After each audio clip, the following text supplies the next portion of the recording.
باللہ من الشیطان الرجیم، بسم اللہ الرحمن الرحیم۔ سورہ نساء کا ترجمہ۔ اس سورہ میں 176 آیتیں اور 24 رکوع ہیں۔ شروع اللہ کے نام سے جو سب پر مہربان اور بہت مہربان ہے۔ اے لوگوں، اپنے پروردگار سے ڈرو جس نے تمہیں ایک جان سے پیدا کیا اور اسی سے اس کی بیوی پیدا کی اور ان دونوں سے بہت سے مرد اور عورتیں دنیا میں پھیلا دیے۔ اور اللہ سے ڈرو جس کا واسطہ دے کر تم ایک دوسرے سے اپنے حقوق مانگتے ہو، اور رشتہ داروں کی حق تلفی سے ڈرو۔ یقین رکھو کہ اللہ تمہاری نگرانی کر رہا ہے۔ اور یتیموں کو ان کے مال دے دو اور اچھے اعمال کو خراب مال سے تبدیل نہ کرو، اور ان یتیموں کا مال اپنے مال کے ساتھ ملا کر مت کھاؤ، بے شک یہ بہت بڑا عذاب ہے۔ اگر تمہیں یہ ڈر ہے کہ تم یتیموں کے بارے میں انصاف سے کام نہیں لے سکو گے تو ان سے نکاح کرنے کے بجائے دوسری عورتوں سے بھی کسی سے نکاح کر لو جو تمہیں پسند آئے، 2 سے، 3 سے اور 4 سے۔ ہاں، اگر تمہیں یہ خطرہ ہے کہ ان بیویوں کے درمیان انصاف نہ کر سکو گے تو پھر ایک ہی بیوی کا انتخاب کرو یا ان کنیزوں باندیوں پر جو تمہاری ملکیت میں ہیں۔ اس طریقے سے اس بات کی زیادہ سمبھاونا ہے کہ تم بے انصافی میں مبتلا نہیں ہوگے۔ عورتوں کو ان کے مہر خوشی سے ادا کیا کرو۔ ہاں، اگر وہ خود ان کا کچھ حصہ دل کی خوشی سے چھوڑ دیں تو اسے اچھا اور عمدہ سمجھو اور مزے سے کھا لو۔ اور ناسمجھ یتیموں کو اپنے مال حوالے نہ کرو جس کو اللہ نے تمہارے لیے زندگی کا سرمایہ بنایا ہے۔ ہاں، ان کو ان سے کھلاؤ اور پہناؤ اور ان سے منصف انداز میں بات کر لو، اور یتیموں کو جانچتے رہو یہاں تک کہ جب وہ نکاح کے قابل عمر کو پہنچ جائیں، تو اگر تم یہ محسوس کرو کہ ان سے سمجھداری آ چکی تو ان کے مال ان کے حوالے کر دو۔ اور یہ مال فضول خرچی کر کے اور یہ سوچ کر جلدی نہ کھا بیٹھو کہ وہ کہیں بڑے نہ ہو جائیں۔ اور یتیموں کے سرپرستوں سے جو خود مالدار ہو وہ تو اپنے آپ کو یتیم کا مال کھانے سے بالکل پاک رکھے۔ ہاں، اگر وہ خود محتاج ہو تو سماجی دستور اور قاعدے کے مطابق کھا لے۔ پھر جب تم ان کے مال انہیں دے دو تو ان پر گواہ بنا لو، اور اللہ حساب لینے کے لیے کافی ہے۔ مردوں کے لیے بھی اس مال میں حصہ ہے جو ماں باپ اور قریب کے رشتہ داروں نے چھوڑا ہو، اور عورتوں کے لیے بھی اس مال میں حصہ ہے جو ماں باپ اور قریب کے رشتہ داروں نے چھوڑا ہو، چاہے وہ ترکہ یعنی چھوڑا ہوا مال تھوڑا ہو یا زیادہ، یہ حصہ اللہ کی طرف سے مقرر ہے۔ اور جب میراث کی تقسیم کے وقت غیر وارث رشتہ دار، یتیم اور مسکین لوگ آ جائیں تو ان کو بھی ان میں سے کچھ دے دو، اور ان سے اچھے اور بہتر انداز میں بات کرو، اور وہ لوگ یتیموں کے مال میں خیانت کرنے سے ڈریں جو اگر اپنے پیچھے کمزور بچے چھوڑ جائیں تو ان کی طرف سے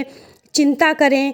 لہٰذا وہ اللہ سے ڈریں اور سیدھی بات کریں۔ اور جب میراث کی تقسیم کے وقت غیر وارث رشتہ دار، یتیم اور مسکین لوگ آ جائیں تو ان کو بھی اس میں سے کچھ دے دو، اور ان سے اچھے اور بہتر انداز میں بات کرو، اور وہ لوگ یتیموں کے مال میں خیانت کرنے سے ڈریں جو اگر آپ کے پیچھے کمزور بچے چھوڑ جائیں تو ان کی طرف سے پریشان رہیں گے، لہٰذا یہ اللہ سے ڈریں اور سیدھی بات کہا کریں۔ یقین رکھو کہ جو لوگ یتیموں کا مال ناحق کھاتے ہیں وہ اپنے پیٹ میں آگ بھر رہے ہیں، اور انہیں جلد ہی ایک دہکتی آگ میں داخل ہونا ہوگا۔ اللہ تمہاری اولاد کے بارے میں تم کو حکم دیتا ہے کہ مرد کا حصہ 2 عورتوں کے برابر ہے، اور اگر صرف عورتیں ہی ہیں تو یا 2 سے زیادہ، تو مرنے والے نے جو کچھ چھوڑا ہے انہیں ان کا 2/3 حصہ ملے گا، اور اگر صرف ایک عورت ہو تو اسے ترک کا آدھا حصہ ملے گا، اور مرنے والے کے ماں باپ میں سے ایک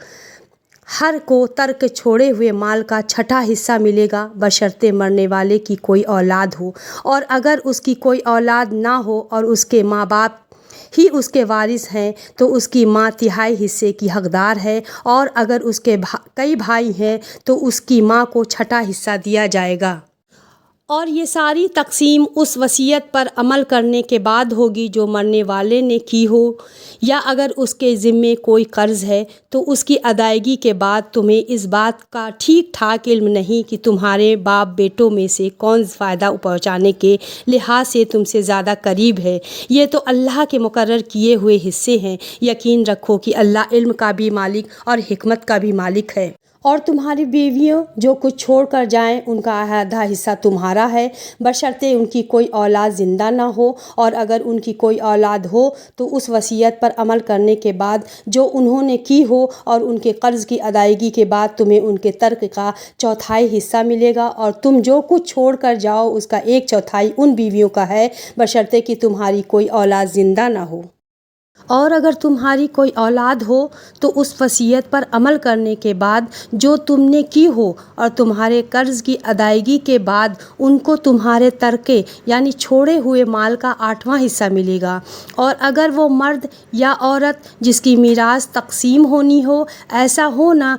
کہ ان کے ماں باپ زندہ ہوں نہ اولاد، اور اس کا ایک بھائی یا ایک بہن زندہ ہو تو اس میں سے ہر ایک چھٹے حصے کا حقدار ہے، اگر وہ اس سے زیادہ ہوں تو وہ سب 1/3 میں شریک ہوں گے، مگر جو وصیت کی گئی ہو اس پر عمل کرنے کے بعد اور مرنے والے کے ذمے جو قرض ہو اس کی ادائیگی کے بعد، بشرطِ وصیت قرض کے اقرار کرنے سے انہیں کسی کو نقصان نہ پہنچایا ہو۔ یہ سب کچھ اللہ کا حکم ہے اور اللہ ہر بات کا علم رکھنے والا ہے۔ یہ اللہ کی مقرر کی ہوئی حدیں ہیں۔ جو شخص اللہ اور اس کے رسول کی اطاعت کرے گا یعنی حکم مانے گا، وہ اس کو ایسے باغوں میں داخل کرے گا جن کے نیچے نہریں بہتی ہوں گی، ایسے لوگ ہمیشہ ان باغوں میں رہیں گے اور یہ زبردست کامیابی ہے۔